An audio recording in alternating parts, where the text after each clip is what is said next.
My husband read my diary not once, not twice, but 3 times, and each time he ended up making me apologize for what I wrote, but this time I had no reason to say sorry because he started this fight right in front of our kids. I'm trying to stay focused here, but my edibles have kicked in and I need advice. I have kept a diary since I was 10.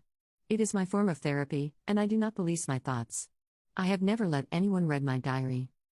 My husband and I started dating over a decade ago. One day, a couple of months in, he was over at my apartment, and I had hopped in the shower. When I came out, he was sitting on the bed shell-shocked. He said he read my journal, which was mostly about my life as a newly single woman. He told me it really stung to read all that. But wait. Hold on. How'd you find it? He said he was looking for matches. He couldn't tell me why he kept reading even after he knew what it was, but his apology was sincere and I forgave him. Not too long after that, things got messy. He started getting either very sad or very angry while referring to things he read. His feelings were so intense that I started apologizing for my thoughts. Anyway, we got married. A decade later, I was thinking of a divorce and wrote a ton to process my thoughts about some sensitive topics. Again, he stumbled upon my journal and read it all. I was pissed, but he convinced me that he would never do it again. Besides, he was really hurt by the things I wrote, and I felt bad. I let it go, but he started getting sad or angry again, thinking about what he had read. Once more, the intensity of his feelings led me to apologize for my thoughts. Now here we are, married with kids, setting up Scrabble on a Friday night. He went to find a piece of paper and came back quiet and distracted. I asked if everything was okay. He looked at me sharply and told me that he just read my journal. I tensed, thinking of how I recently tackled some tough feelings related to our different ethnic and religious backgrounds. I wrote things that would have been hurtful to read, and I was mortified knowing that he did read them, but I was also annoyed. Wait. You read my journal again? He blamed me for leaving it out and accused me of being a bad person for what I wrote, but honestly, I wasn't listening to him anymore. I just wanted to know why we were dealing with this again. It's pretty fudging basic knowledge that one shouldn't read other people's diaries, right? But look at him, forcing his way into my brain and shaming me for what he saw. I surprised myself by slamming my hand on the table. A third time? We were both hurt, but he was accusing me of overreacting while minimizing and deflecting from his behavior. He called me overly emotional when I cried over how violated I felt. This feels so wrong, like I committed a thought crime. So am I a jerk for insisting he's 100% wrong?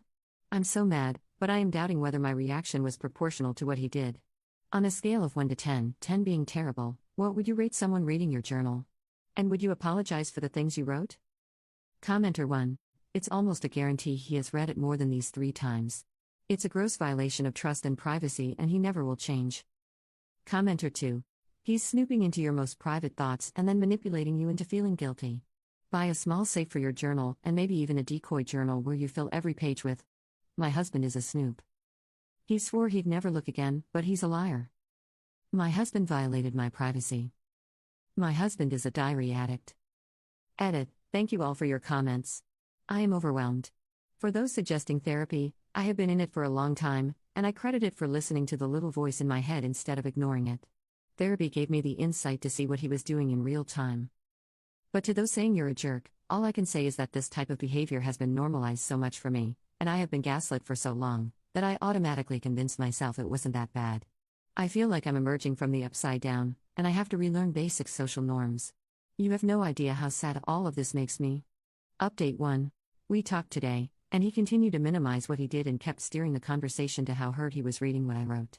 I kept asking him if I shared those things willingly with him. When he said no, I told him that he can then deal with the consequences of his own actions by himself. I kept stressing to him what a big violation it was and that I needed space to think. I guess he's been stewing about it for the last few hours because tonight he started to yell at me in front of our kids and angrily tell them about what I wrote. He literally told them that I don't like that they are from his culture. Fudge man, why are you hurting them? To hurt me? I was pleading with him to stop and trying to cover his mouth. The kids were shrieking and sobbing, and he was yelling and wild-eyed. The chaos of tonight just broke me. I had flashbacks of my childhood, screaming and crying on the stairwell, watching my dad go after my mom. Long ago, I had promised that I would never put my kids through something like that. I tried to get them out of the house since he wasn't stopping, but we only got as far as my car where the 3 of us sat crying while I kept apologizing to them and trying to reassure them. God, how did I get to this point? Update 2. I will keep the update itself brief. The kids and I are safe, and I am divorcing my husband. The incident that I posted about was so jarring that I could no longer downplay the abuse. I understood then that it would be so much worse for my kids to grow up in a household like that than to grow up with divorced parents. I did want to take this opportunity to talk to the people who seemed flabbergasted that I had not left him earlier. I know Reddit can be cruel sometimes, but to shame someone for staying in an abusive relationship is just so ignorant.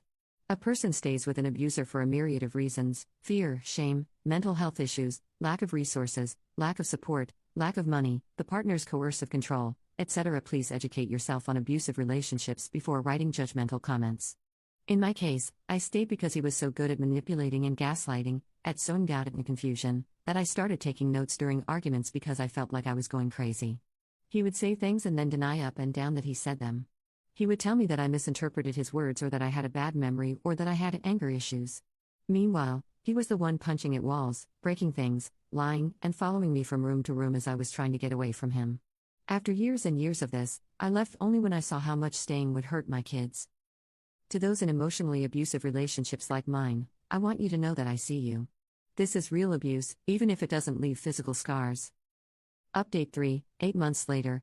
In May 2022, I took a break from my marriage because my husband's verbal abuse was escalating. He moved out for a few weeks. Some of the things that he said during our last fight, but had said many times before, were that I'm a failure, no one likes me, and I'm socially awkward. I have a graduate degree, I make good money, and I have friends, but I still believed him. During our separation, I signed up for a dating site. This was not to date or hook up with anyone, and I did not meet up or talk with anyone. It was only to see if I was really as undesirable as he made me out to be. He was wrong, I felt better about myself, and I deleted my account. Like Ross from Friends, I thought this was okay since we were on a break. I recognized that I should have set ground rules with my husband during the break, and I apologized to him about that. We tried to work on our marriage, but, as those who read my other posts know, I'm divorcing him. This time during our separation, we set ground rules. One of them, at his request, was that we refrain from dating sites and dating in general until the divorce is finalized. We both agreed. 2 days ago, I got a bank notification about some weird charges. When I looked into it, I saw that he had joined 2 dating apps and mistakenly charged our joint account. I took a screenshot and sent it to him without comment.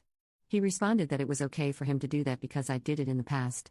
When I mentioned that we discussed and agreed to not do that, he said, "I'm just doing what you did." I said he was the one who specifically asked that we not join sites until the divorce was finalized, but again, he said that I did it last time, so it's okay that he did it. He's now acting overly friendly so that I will let this issue go, but I feel deceived and can't go back to trying to be amicable with him. I decided to limit our conversations to our mediation sessions, but he continues to insist he did nothing wrong and is accusing me of withdrawing like I always do and of making the divorce contentious. Am I a jerk for being bothered by what he did? I don't trust him, which makes me want to pull away, but maybe he's right that I don't know how to respond in a healthy way. He always accuses me of overreacting to things or of having unhealthy emotional responses, so if someone could please tell me what the healthy way to respond to this would be, I'm all ears. Update 4. Several months ago, I turned to Reddit because I knew something was wrong in my marriage, but I needed an outside perspective to tell me how wrong. I was the proverbial frog in boiling water. Since then, I've asked myself repeatedly why I didn't leave earlier. Then I remembered that I did try to end things a couple of months after we started dating. He was love-bombing me, and I felt smothered. When I told him that I wanted space, he was devastated. I see now that that was the turning point. I prioritized his feelings over mine. I gave him the benefit of every doubt. I convinced myself that the red flags I was seeing were aberrations.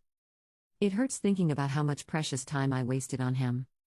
Here's my update. Then, I moved into my new place 2 days ago, our home closed escrow, and the details of our divorce are finalized. These past few months were a unique kind of hell, but I am now bursting with hope and happiness. I am finally free of him.